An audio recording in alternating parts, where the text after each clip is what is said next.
24 ชั่วโมงกลางทะเลทรายทั้งร้อน หิวน้ำ ปวดฉี่ดาก้าจะรอดไหม รอติดตามนะคะ ว้าวว้าวว้าวว้าวว้าว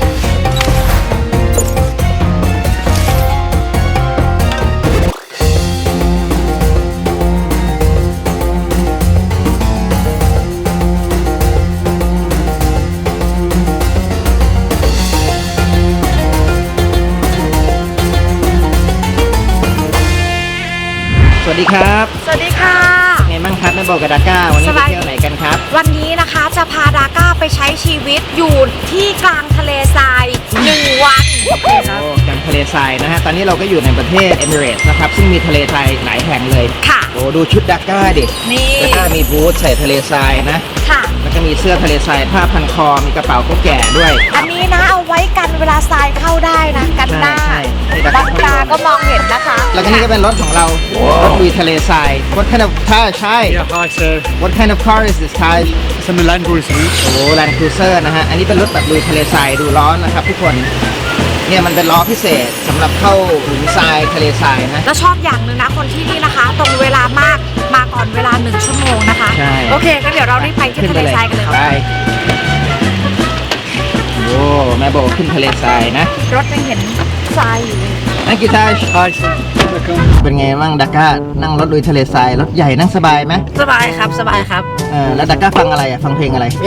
ตอนนี้ผมยังไม่ได้ฟังเลย เขาบอกชั่วโมงนึงนะครับโบ ค่ะชั่วโมงหนึ่งตื่นเต้นครั้งแรกในชีวิตของแม่โบเหมือนกันนะคะ แต่เรามาอยู่ตะวันออกกลางเนี่ยเราต้องลุยทะเลทรายสักวันหนึ่งเนาะ ใช่ค่ะพ่อหลุยคะ คนขับที่ขับในทะเลทรายเนี่ยเขาต้องถูกฝึกมาไหม ต้องฝึกครับมันขับยากนะคนขับธรรมดาเนี่ยถึงแม้ว่าจะขับรถที่มันเป็น4ล้อ SUV ได้เนี่ย 4 wheel ถ้าเกิดจะไปขับในทะเลทรายต้องฝึกครับผมมีจังหวะมันมีการลงภูเขาทรายอะครับแล้วมันก็ต้องถลายลงไปถ้าเกิดเขาขับไม่เก่งเนี่ยรถมันจะตีลังกาได้ครับ แต่นี่รถเขาก็มีที่ป้องกันนะเนี่ยเขามีรางเหล็กนะคะ แต่เขาก็หุ้มไว้เนาะ ไว้เพราะเดี๋ยวถ้าเกิดรถมันตีลังกาเนี่ยถ้าไอ้หลังคามันจะไม่ยุบลงมาครับ เป็นรถพิเศษสำหรับลุยทะเลทรายโดยเฉพาะนะคะ โอ้นี่เราก็เริ่มถึงทะเลทรายแล้วนะแม่โบเนี่ยมีทางเป็นทรายหมดเลยเนี่ย ระหว่างทางนะคะเขาพามาดูตลาดนะคะ ที่ขายอาหารให้น้องอูฐเนาะเขาบอกว่าข้างในเป็นเนื้อไก่ แล้วก็เป็นเนื้อแกะน้องอูฐทานเนื้อสัตว์ด้วยเหรอ وشرب حيوانات وسوى يأكل يعني هو منها อ๋อเป็นอาหารไก่ไม่ใช่ว่าอูฐมันกินไก่โบ เขาขายอาหารให้สัตว์นะคะ ก็คือมีอาหารของอูฐอาหารของไก่อาหารของแกะ แต่นี่เราอยู่ในทะเลทรายละไม่มีต่องไม่มีตึกอะไรเลย Evening for here is more chicken, mutton, and everything for sale here. อ๋อจะมีแกะไก่มาขายโบ ค่ะ ตอนเย็นนี่ตลาดนี้จะคึกคักมากนะคะสำหรับคนในชุมชนตรงนี้เนาะ thank you โอ้ดักก้าตอนนี้เราถึงกลางทะเลทรายแล้วนะ ถึงไหมครับ อันนี้เป็นหมู่บ้านกลางทะเลทรายดักก้ารู้สึกไงบ้าง ข้อรู้สึกมันจะครับเพราะผมก็ไม่เคยมานะครับ เนี่ยโอ้โหดูดิดักก้าโอ้โหสุดยอดทะเลทรายก่อนที่เราจะลงไปอยู่ในทะเลทรายเนี่ยเราต้องปล่อยลมยางนะครับแล้วความดันแค่15หรือ14นะครับปกติรถเนี่ยจะใช้40นะฮะ เพราะว่าจะได้ขับแล้วแบบทรงตัวได้อะไรอย่างนี้ใช่ไหม ใช่ คะ ใช้ให้ล้อมันหนักหน่อย อ๋อ ถ้าเกิดล้อมันเบามันจะไม่ไป เพิ่ง แรงดัน รู้ มั นะ นจะ เนี่ ไม่ ย มีดักก้า ใช่ครับ อืมใช่นี่แค่เริ่มต้นนะมีลูกอูฐด้วยโบเนี่ยพ่อหลุยก็มีชุดทะเลทรายเหมือนกันนะฮะแต่พ่อหลุยเนี่ยไม่ได้มีแมสกันหน้ากันทรายแบบดักก้าตอนนี้มันไม่มีลมนะครับมันก็เลยดูอากาศใสเนี่ยฟ้าใสมากอากาศเนี่ยไม่ได้ร้อนนะฮะอยู่ในทะเลทรายอากาศประมาณ20กว่าองศาแต่ตอนที่ลมมันมาเนี่ยมันจะมีฝุ่นละอองแบบละเอียดเราก็จะใส่ที่กันฝุ่นที่กันทรายอ่ะแต่ดักก้าเขาดูรองเท้าดักก้าดิดักก้ารองเท้าเท่มากเดี๋ยวพ่อหลุยก็อยากจะไปซื้อรองเท้านี้มั่งนะทรายนี่แบบละเอียดมากเลยอะดักก้า ดูดิเนี่ยเหมือนของซาฮาราเลยอ่ะ นี่ดูความละเอียดของทรายนะคะเนี่ย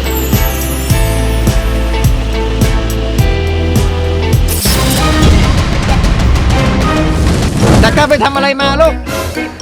อะไรนะ เมื่อกี้ดักก้าบอกปวดฉี่เนี่ย แล้วก็คนขับเนี่ย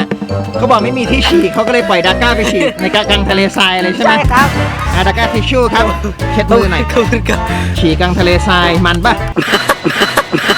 ครั้งแรกที่ฉี่กลางทะเลทรายไปขึ้นรถ Yeah, okay, come the other car. โอ้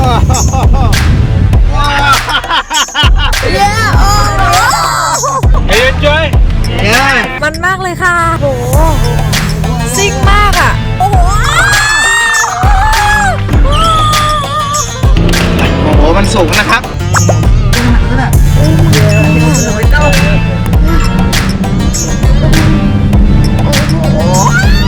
เสียวอ่ะเสียวมากอ่ะ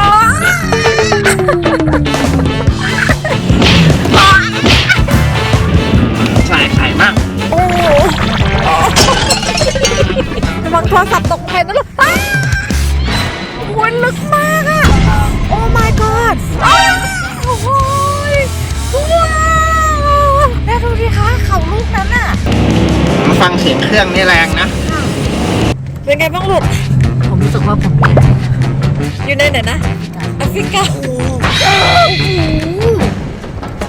Are you ready? Ready? Ready? Oh this is a big one No, small. Oh, oh small one. Yeah, it's a small one. Whoa! Whoa! โดนหลอก เขาหลอกว่าเป็นคลื่นเล็ก แต่โอ้โหสูงประมาณตึกหลายชั้นเลยอะ Another small one. Another small one นะ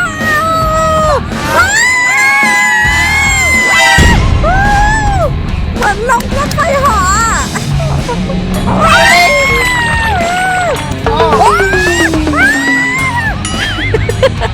ก่อนมาคิดว่ามันเป็นแบบนี้ไหมลูกก็ไม่นะครับคิดว่ามันจะแบบชิว ไม่ชิวแล้ว ๆเขาขับเก่งมากอ่ะ มันเย็นแล้วก็ร้อนนะครับ มันแดดแรงแต่ว่าอากาศเย็นเนาะ โอ้โหโอ้ว้าว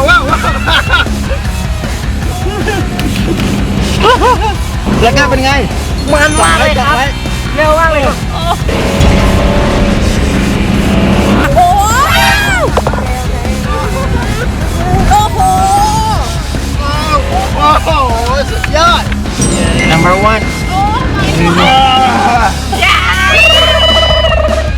ว้าว โอ้ my god ว้าวมาดิ โอ้ my god อันนี้แบบสูงมากอ่ะ อันนี้สูงสุดๆอ่ะ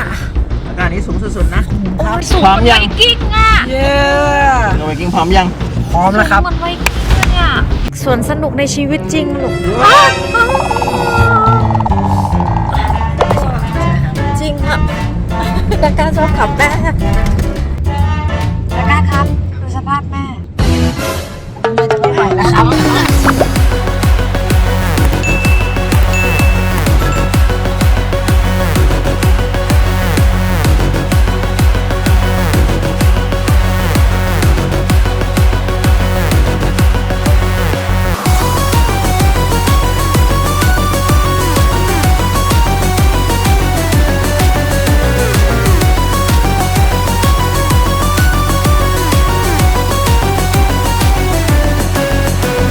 โอ้แม่โบเนี่ยมีอูฐตอนนี้เราอยู่กลางทะเลทรายเลยนะ แล้วก็มีคนเลี้ยงอูฐดูอูฐสิสลามอะลัยคุม brother وعليك السلام ورحمة เขาถือชาแล้วก็มีไม้ตีอูฐด้วย กลางทางนี่ในทะเลทรายนี่ก็จะเจออูฐเดินแบบเรื่อยๆเลยนะ น่าจะมีเจ้าของนะเจออูฐเยอะมากเลยเนี่ยโอ้มีอูฐกลางทะเลทรายกลางทะเลทรายน่ารักไหม เจ้าพี่คะใกล้มากอ่ะ ลูกอูดนะคะ อายุ 2 วันเองอะ โอ้ดักการรู้สึกไงบ้างครับ รู้สึกแบบใหญ่มากเลยอ่ะครับ สวยงามนะ สวยครับสวย ที่นี่มีความสวยงามเราอยู่มาโอ้โหในจับทรายหน่อยนิ่มไหม นิ่มครับนิ่มครับ แต่ดักก้าเนี่ยเขาดีเพราะว่าน้องเขาใส่รองเท้ามาลุยทะเลทรายไง เป็นไงแม่โบ เป็นอะไร ดักก้าไปช่วยแม่โบหน่อย เก๋เก๋ถ่ายรูปครับ สวยมากอ่ะพ่อหนุ่ยกับดาก้าเป็นไงบ้างคะ สบายดี นี่โหตรงนี้มันสูงมากอ่ะ เราสไลด์ลงไปได้ปะ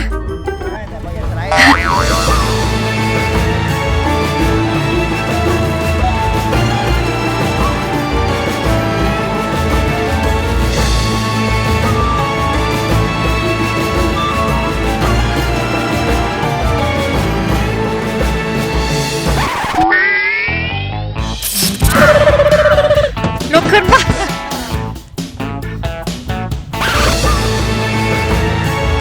เหนื่อยมากเลย แหมครับร้อนด้วย ทะเลทรายในตะวันออกกลางโอ้ยใครช่วยหาน้ำให้พ่อหลุยแม่โบกับดักก้าหน่อยได้ไหมครับ นี่เพิ่งภารกิจแรกนะ ไป ไหม ถ้าจะไม่ไหวแล้วครับ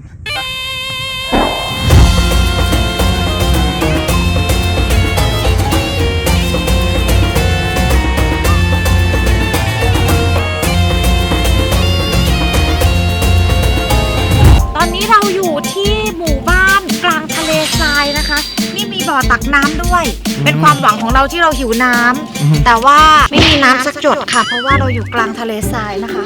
ตรงนั้นมีที่นั่งเล่นชิวๆจริงๆเนี่ยเป็นที่ที่สำหรับอ้าวมีคนเอาน้ำมาให้ เนี่ยเมื่อกี้บอกอยู่น้ำ thank you แล้วก็มีห้องน้ำด้วยนะครับ อ๋อเขามีห้องน้ำด้วยเดี๋ยวไปดูดีกว่าว่าห้องน้ำกลางทะเลทรายเป็นยังไงแต่อันเนี้ยเขาเป็นที่นั่งเหมือนกับทานอาหารแล้วก็ โชว์ ค หน่อน ยสิ จะมาดูพระอาทิตย์ขึ้นพระอาทิตย์ตกกันที่ทะเลทรายกันเยอะด้วยเนาะแต่ตรงพื้นนี่เขาเอาพรมมาปูนะคะ จะได้นั่งดูสบายๆหน่อย เนี่ยกลางทะเลทรายของจริงเลยเนาะ สบายนะเนี่ย โอ้มันก็เต็มเขาจะไล่ลง ใช่ลองไปนี่เขามีกิจกรรมทำด้วยนะคะแล้วก็อยากลองไหม แล้วแต่เลยครับ มันเร็วไหมอะครับ ไม่เร็วช้า ไม่ มา เร็ ก วดูสิลูกเนี่ยแทบจะไม่ไหวเลยอะจะเห็นคนเขากำลังเล่นแซนบอร์ดดิ้งเนาะเป็นเหมือนสเก็ตบอร์ดที่ไม่มีล้อนะคะ แล้วก็ไหลลงมาตามเนินทราย เป็นเหมือนสโนว์บอร์ดแต่เป็นอยู่บนทรายพาเดินเข้าไปดูห้องน้ำนิดนึงนะคะว่าห้องน้ำกลางทะเลทรายเนี่ยเป็นยังไงใช้ได้อยู่นะ ห้องน้ำกลางทะเลทรายนี่มีที่ให้อาบน้ำด้วยไม่ใช่ใช่มีฝักบัวนะคะพ่อหลุยคะตรงนั้นเขาแขวนอะไรอยู่อะคะเขาจำลองเอาไว้ให้เห็นบรรยากาศใช่ไหมคะแต่คนที่เนี่ยเขาชอบมาแคมปิ้งกันเนาะ ตะกร้าขึ้นอูดแล้วนะว้าวว้าวว้าวว้าวว้าวว้าวว้าวสูงมาก โอ้ตัดขึ้นมาเสียวมากเลยนะครับ บ๊ายบาย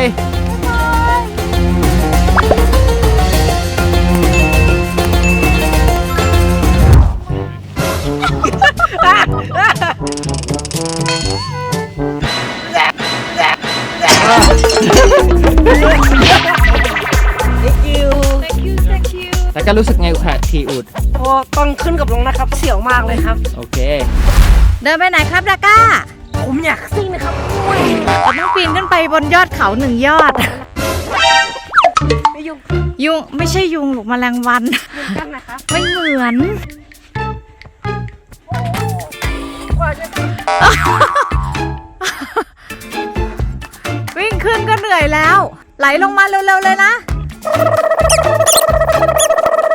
ไหวไหมตรงนั้นก็ได้ลูกพอแล้วมันอาจจะมันก็ได้1 2 3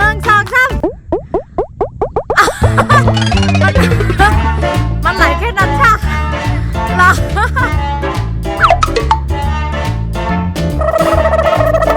แม่โบเดินตามไม่ไหวอ่ะโอ้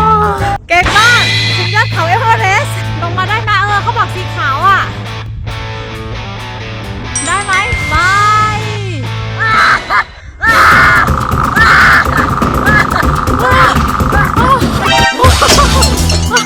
ไหนใครบอกว่าไม่เร็วไง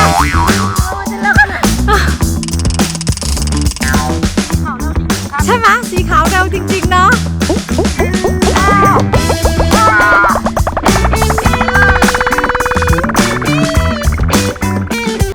เป็นไงครับใช้ชีวิตกลางทะเลทราย1 วันจะไหวไหมไม่ไหวผ่านไป2 ชั่วโมงกว่านี่แบบแย่แล้วเนาะได้ข่าวว่ามีคนติดใจอ่ะติดใจขออีกทีหนึ่งอะครับตอนขึ้นลำบากหน่อยแต่ตอนลงสนุกใช่ไหมลูก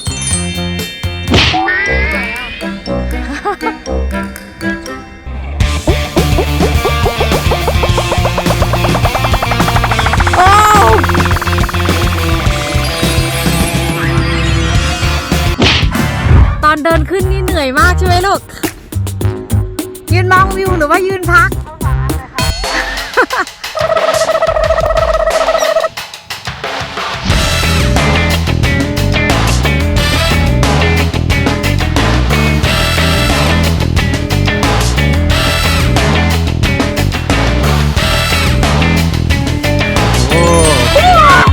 เท่มากตะกร้า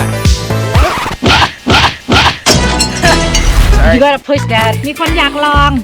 สนุกตอนขึ้นนี่แหละ push อะไรขึ้นยังไม่ถึงครึ่งเขาเลย Yeah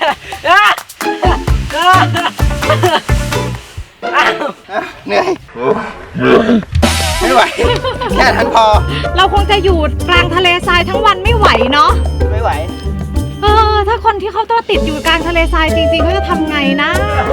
ไม่ไหวแต่รองเท้าผิดประเภทมาบอก มีคนสนุกอ่ะ ไม่ยอมหยุดเลยอ่ะ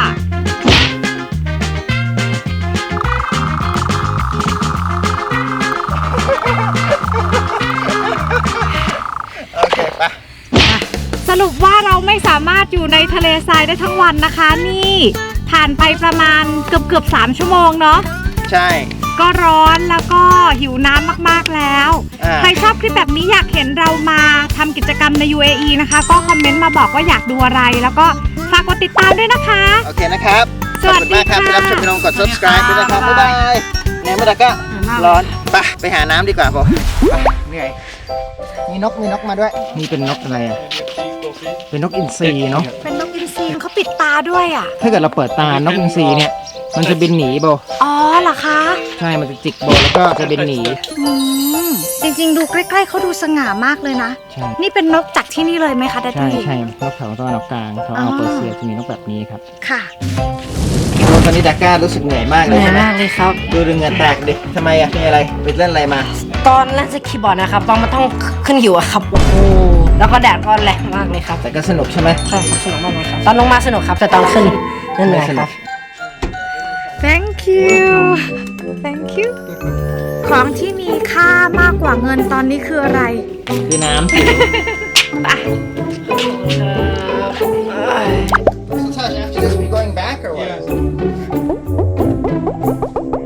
หลับหรือเป็นลมครับ เป็นลม นี่นะคะแล้วก่อนที่เราจะกลับนะคะ เขาก็ต้องเติมลมยางกลับไปนะคะ You put the air back ป่ะ ขอบคุณค่ะดัดดี้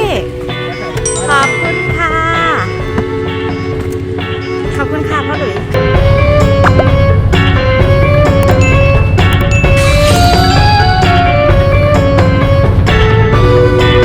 ออกมาโจะออกมาโกะออกมาโปะจริงจริงสิงกัน อยู่ตรงนี้อาเธอกับฉันสนุกสนานให้ฮากันไป ออกมาลองออกมาลุย ออกมาคุยทำได้เต็มใจ อยากให้เราทำอะไรจ